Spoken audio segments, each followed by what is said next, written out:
like, yeah, we all have a sad story, and how can I help you heal? Yes, right. And I love that because I'm the same way.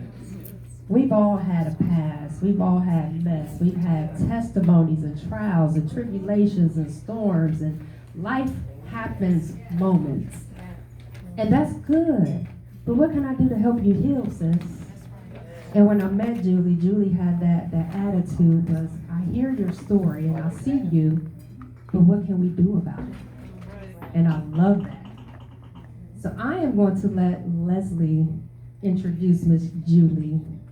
They're both NOLA girls, so I have to. Well, Julie actually married into the NOLA family, but that's another story. Go Cowboys. Oh. Who that? Say who that? Me. All right. You said All go right. Cowboys. Say it again. Let them know where you live.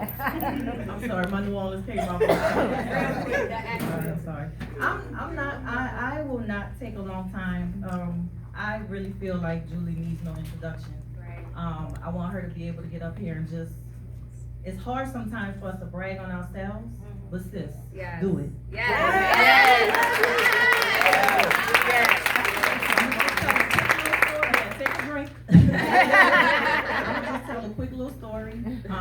Just how we met, and then I'm gonna let her take the floor because she really don't need an introduction in my book. I love That's you. right. I adore you. She is like my mentor. Like we have the best conversations. Like we call each other. It'll be one little question, and then I'm like, "Girl, my phone is hot." Like I'm 4 hours. Like Julie, we've been on the phone for 4 hours, really? But it's fun, quick little funny story, but it's just it's a meaningful story because it's how God works behind the scenes when you don't really know what's going on. So I'm on Facebook a couple years ago, and Julie's husband, my big brother Alan, he is from New Orleans, and so I saw a post somebody posted, and it was like, if you want to meet for a New Orleans Saints game, let's meet up at some place. And I was like, now who in the world, other than people from New Orleans, like the Saints out here? I don't really like the Saints, but us. So I went in and just kind of like commented. I was like, oh, yeah, let me know. Like, I'd like to go, but I think I was going out of town. And so I was like, we can't catch me, then, another time, like, keep me posted. So you know how we do sometimes, we kind of stalk people a little bit. I went back and I checked her page and I was like, I don't know nobody who knows this lady. Who is this lady? And what's she doing in Ohio with me? So I go and I'm looking at her page, and I was like, oh, she married a guy from New Orleans. Okay, that's a connection. But how did she get on my page? I still don't know. But God had that planned out. So it's not for me to know, but it was for it to happen. So I ended up reaching out to her for something, and I saw she had a foundation. And this is before God really put it on my heart to thrust me into something where I would be helping people. It was just kind of like, I always knew I wanted to do something bigger than nursing. I just didn't know what. So I reached out to her. I was like, I'd love to come to your foundation. Like, I see you're having something. She invited me. Did not know what to expect. I just went there because I wanted to support. And that's another thing. We have got to support each other. That's right. You don't have to know me to support me. That's right. Because I didn't know Julie. And from me reaching out to Julie became a beautiful friend sistership where anything she have going on, I'm there and I'm a mouthpiece for her. Yes. So you don't ever think because you don't know somebody, you can't support them because you don't know them. But anyway, so long story short, we hooked up. I went to her event. It was beautiful. And like Ray said, and I'm not going to talk much because I want her to get up here and talk. But please, again, support. Follow her. We'll make sure you have all her information. She put on a beautiful event, and I literally fell in love with her and her mission and her calling. She is just so awesome. She is dedicated to helping women. Her story is amazing, and I could go on, but I'm gonna let her come up here and feed you guys and let you guys know who she is. Please give a wonderful big round of applause to Julie Morrison.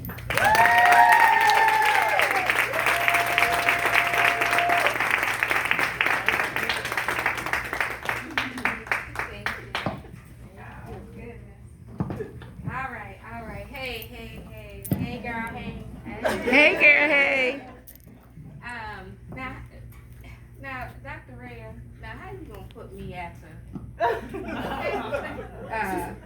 Pastor Aaron and Pastor Nikki and all of that, and y'all done hit the ground, y'all done died, y'all done did it all, and I'm supposed to come in, what am I supposed to come in do now?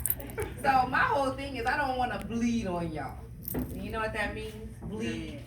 That means tell y'all a whole bunch of sad stories and make y'all have empathy for me. And because when you tell somebody a story, you're affecting them.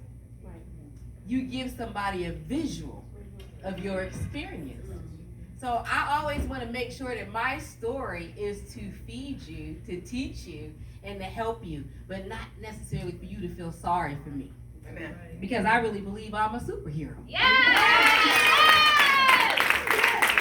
And the reason why I call myself a superhero because I survived. Yes, that's right. Amen. What should have killed me. Right. Literally. Amen. Okay, so I'm going to tell you, I am Julie Morrison. I am the director of the Heal Her Foundation, created in 2015. I decided that I wanted to get with a bunch of women and put our problems on the table and let's figure it out. Yes. Because there was too much misery going on. I was really, really feeling negative. Misery loves company. All me and my friends, we were all miserable. We were all going through the same things, messing with the same kind of men, having the same kind of issues. And I'm like, wait a minute, something has to give.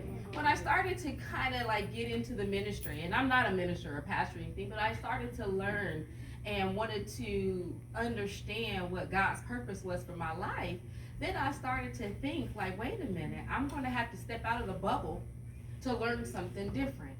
You have to have a desire to learn something different, or you will stay in the same toxic circle. Because if you and your buddies is miserable, y'all all miserable. I mean, there is a thing that birds and feathers flock together. I mean, it's a true statement. I'm going to do as you do because I'm with you. So in order for me to do that, I had to do some different things. So I created the Heal Her Foundation for that purpose. And what we do is, you know, we come together and we have a support meeting, and we invite counselors and psychologists and life coaches, and we kind of learn what we stopped learning. So at 18 years old, you leave your parents' home, you kind of stop learning from what your parents is trying to teach you. So guess who teaches you now? The streets. The streets. And I mean literally, you're going to learn from out in the world. They're going to teach you. Now, is that going to be the right way? You don't know. So it's kind of like coming back to learn how to deal with conflict resolution, how to deal with your emotions, how to deal with different things that you may go through in your life. That's what we do. But a little bit about me, because how I do my healing journey, I'm very aggressive, and I don't do a lot of speaking engagements and I don't really talk to a lot of people because I'm very aggressive in my healing journey, and sometimes I can be offensive. I don't mean to be, but I don't have time for the bull. Come on. So with that being said, I don't want you to bleed on me. So you can tell me what's going on with you, and I'm going to listen, and I'm going to understand, and we're going to find a solution. But I'm not going to let you tell me more than one time. You're not going to be on my phone calling me every 5 minutes when I'm knocking you upside your head. You depressed, and you have all these things. It's not going to happen because you're bleeding on me. Because now I'm feeling sad for you. Now you done got me stressed out. I want to go beat him up, or her up, or go tell your boss off, or something. No. We can't do that.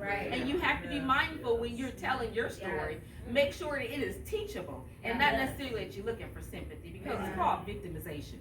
So let me just tell you this, and I'll be really quick because, like I said, I can't compare to Pastor Nikki and them. They were so awesome. Unmute. I always say that the people who are around me know I always say, I don't want to suffer in silence. So I share my story. So those are some great words. But let me tell you, one thing about my healing journey is I put it in 3 parts. It's the root, the actual journey, and being the empowered woman. And what that means is I go for the root. The root is why you act the way you do, why you think the way you do. Where was your foundation created? And let me tell you a little bit about me. I am raised by a daughter of an addicted mother. My mother's an addict. She just called me last night for $43. Okay? She's still out there. She's still affecting me. I am a daughter of an addicted mother. What does that mean? I was raised neglected, rejected, and unprotected. So what does that mean? I got some sexual violations. I got some mental traumas.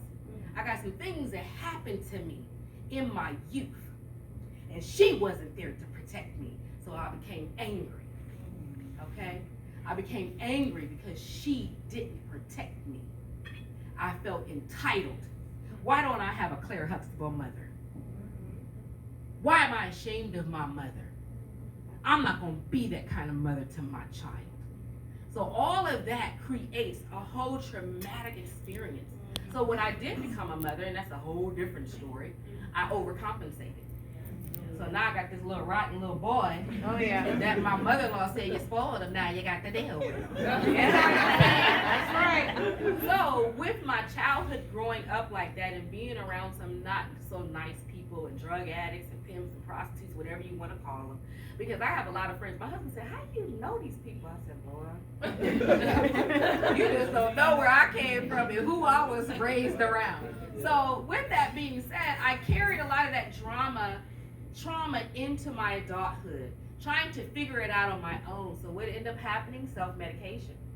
You end up drinking, doing drugs, end up being overly sexually active, all kind of crap. You know what I'm saying? So guess what?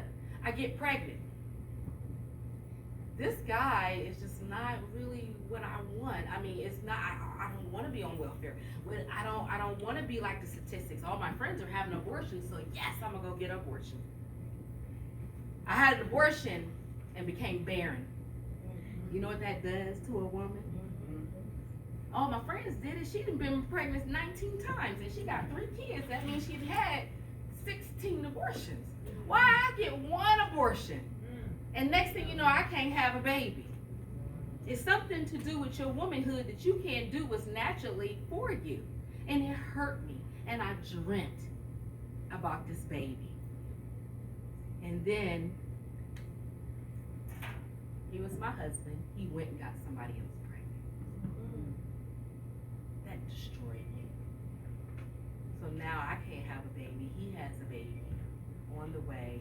I did something. I beat myself up because I committed a crime. I feel like against God. So no, I don't believe in abortion. I do believe in women's rights. So sometimes when I share that story, you know, people have empathy, and I'm not trying to bleed on you, but I just want to let you know where I stand. Moving forward with the grace of God, He forgave me. I forgave myself. I remarried. Amen. And guess what? I couldn't give this man a baby. So what am I going to do? So at 2 o'clock in the morning, I was looking at a infomercial about adopting kids, these lonely, lost kids. And I said, we're going to adopt. Amen. He said, girl, you crazy. Don't you want a kid that look like you? I don't care. We're going to adopt. And guess what? My son is 12 years old today. My name is Julie Morrison. My husband's name is Alan Morrison. We named him Julian Allen. He's our miracle. So his name is Julian Allen Morrison. Yeah. I met a birth mom out of Cleveland. We did an open adoption. She chose to have an adoption plan. I know her. I know all her other kids. I know her history, her background. And she gave me my son. I always tell my son, I told him this story. She was my surrogate because something was wrong with my belly. He said, I said, she wasn't meant to raise you. You're my child. Yeah. If you follow me on Facebook, you always hear me talk about Julian the Great because he was great for me and we were great for him because he's going to be known. I just want y'all to know. So with all of that, I got the husband. I got a new brand new built home. Everything that happened in my life, things turned. So my childhood doesn't affect me anymore. I started to heal her foundation. I'm growing. I am healing. Everything is working in my favor. Thank you, Lord. I don't even talk about my childhood no more because it doesn't affect me now. I got the husband. I got the baby. And then boom, you got breast cancer. What? Stage 2, to be exact, triple positive. What? Wait a minute, Lord. But then I forgot there was a prayer. So you got to watch what you pray for. I started the Heal Her Foundation, and we don't have money because it's a nonprofit. So I said, I want to move to the next level in my foundation. So Lord, help me, guide me. I lay my head at your feet. Use me as your healing vessel. Wait a minute. There you go. That's Lord. Let them see healing through me. Wait a minute, but I didn't want cancer. Jesus. When you have a baby, and I remember that baby, and it's fluttering inside you, it's like, oh, this baby. But when you have cancer, and you have something inside of you trying to kill you, it's a whole different game. Right. I had something inside of me trying to kill me. All I can think about is I'm gonna die. My son is only 11 years old. He needs me. He's spoiled. My mother-in-law already said it. You spoiled him, now you got to deal with him. Who's gonna be there for him? I want to be for him what I needed. I remember being 11 years old. I remember those violations. I remember them adults that are just rude and disrespectful to kids. You gotta watch the adults around your kids. That's right. I don't want that to happen to my child. You know what I mean? I talk to him straight up. People say, Julie, why do you talk to your son the way you do? I let him know. You watch out for these predators because there are predators in the world. Yes. Okay? So I'm thinking to myself, what's going to happen to me? You know what I mean? I got this bountiful husband. I said, honey, I need to talk to you. What's going on? Can you sit down? I need to talk to you. He was like, girl, who did what, when, and why? What did happen now? Who you complaining about now? I said, I need you to sit down. Sit down. I got breast cancer. Say, what? I have breast cancer. How you know that? I said, I went to the doctor and, I had a biopsy. Before I know it, this man fell in my lap. I had never seen the man cry in my day in my life. And I'm like, what? Wait a minute. Like, he crying. Okay. I couldn't handle it. I mean, I comfort him. He's walking around. He did it for a week. He cried. I called my cousin, and she was the next person I called, and I said, listen, I told her I had breast cancer. And she said, oh, my God. So now, I'm starting to just kind of like be a reality that I don't know what my life was going to happen to me. I have the Heal Her Foundation. So what do I do with this? 2 weeks later, we told my son. He punched the air, he punched the walls, he punched everything. I had to tackle him in order to calm him down. And he was like, are you going to die? So the support group that I joined, it basically told me to say, don't lie to your kids. You basically say, I'm going to do everything I can not to die. Don't tell him you're not going to die, because if you die, you're going to be a liar and he's going to be mad. So I had to tell him I'm going to do whatever I can not to. Are you going to lose your hair? Yes, chemo, they said I'm going to lose my hair. Next thing you know, I started chemo. I lost my hair. I had a double mastectomy. I had a chopped up chest. I was frail. My beautification was affected. I felt ugly. I already had lost a husband due to, him having a baby with another woman. Now what's going to happen to me, Lord? I'm going to heal her lady. And so it says, all that talk you did, all that healing you talked about, you've been doing it for 5 years and this and that and the other. What you gonna do, Julie? And I remember I woke up and I said, yeah, Lord, you're right. I'm about to let the world know. Watch me heal. Yes. I'm not gonna let this defeat me. If I can defeat them predators in my youth, and I survived my 20s, and I survived my 30s, I am going to survive this. And I'm telling you, I went to my chemo treatments. I took my medicine, I walked around with my bald head and my chopped up chest, and I said I'm going to live. So it's not about watch me heal, it's about watch me live. So now I am 1 year remission.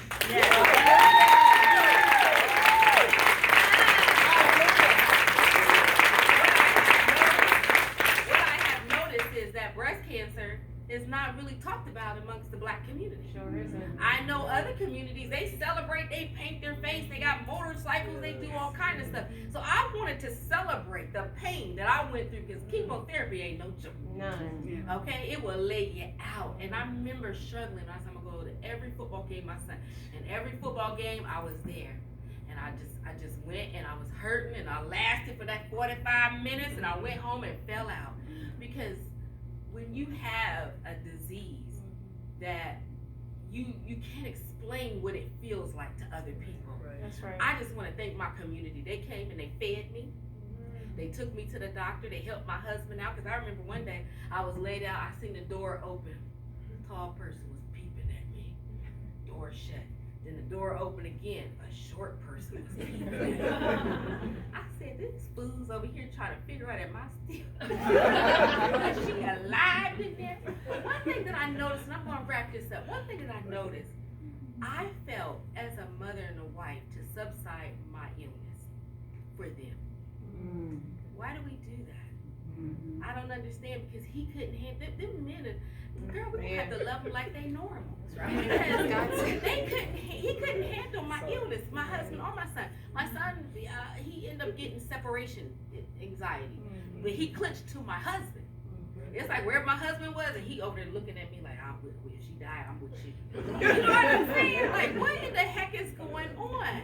So one thing that I started to do in my healing journey is just reflect off of all the lessons, all the counselors that have come through the doors, that have the lessons that we have learned through the Heal Her Foundation, and started to use them. I share my journey. I got on there because the Lord said I want people to see what hurt looks like, so they can see what healed looks like. So